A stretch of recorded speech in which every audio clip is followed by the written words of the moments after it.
We're taking Meringue out on a walk now, out into the real world. Sit, having her sit at all the gateways. She had such a problem when we first got her of just going crazy, and even at this point she knew she was going to go out. She was on the leash.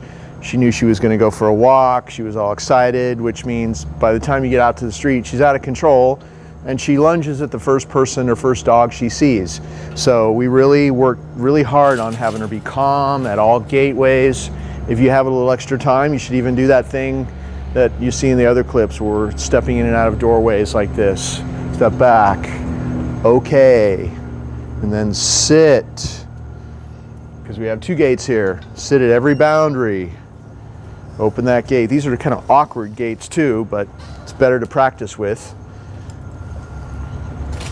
She loves her walks, but we've taught her if you want to go on your walk, the big reward is to go outside. So if you want to do that, you have to be calm. And if she wasn't calm, let's say that she wasn't calm and she was popping up, I'd say no, and I'd say okay, and I'd walk her back, and we'd start back here again. Sit, and this whole pattern has been set in her. So anybody else that takes her after she leaves here, if they do this at their gateways and doorways and curbs, she'll click right back into this anywhere she goes. But it's just the person handling her has to do my moves for her to do these moves, to be calm. As you can hear, we have lots of noises around us. So there's a lot of barking and stuff going on because we have over 100 dogs here at our facility, and she's maybe distracted, but the leash is loose the whole time. She still has stayed sitting, and before she gets up, I'm gonna say, okay, and we're gonna go on our walk. Look how I'm walking her through these gates. If she starts rushing in front of you, you just wanna sit. Do these little prompts. It's just like it's just like you're tapping the brakes. Even with all these distractions and noises around, we got people right here too.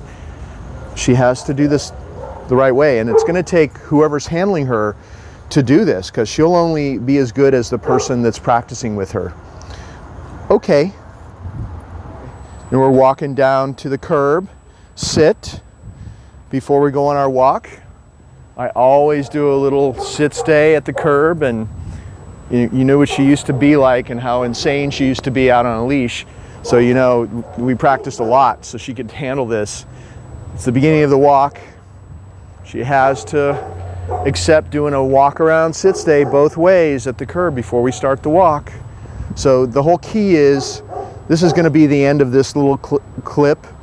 The whole key is, if you don't start your walk, start your training on the inside of wherever you are, when you put the leash on, and make sure that that first sit stay before you ever go out in public is calm and she does it the right way, then by the time you get on the street, it's going to be insanity. So the training starts inside when you put the leash on her, and if she wants to come out and get the reward of being outside, and also good, maybe a little piece of natural balance too when you get out here, but the big reward is to come out and go on your walk, then she has to start being calm inside.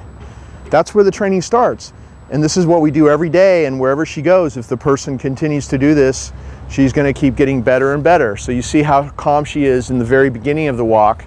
It's the only way you're ever going to have success in having her out in public and not going back to the craziness that she used to practice before. So now we're going to continue on our walk. Okay.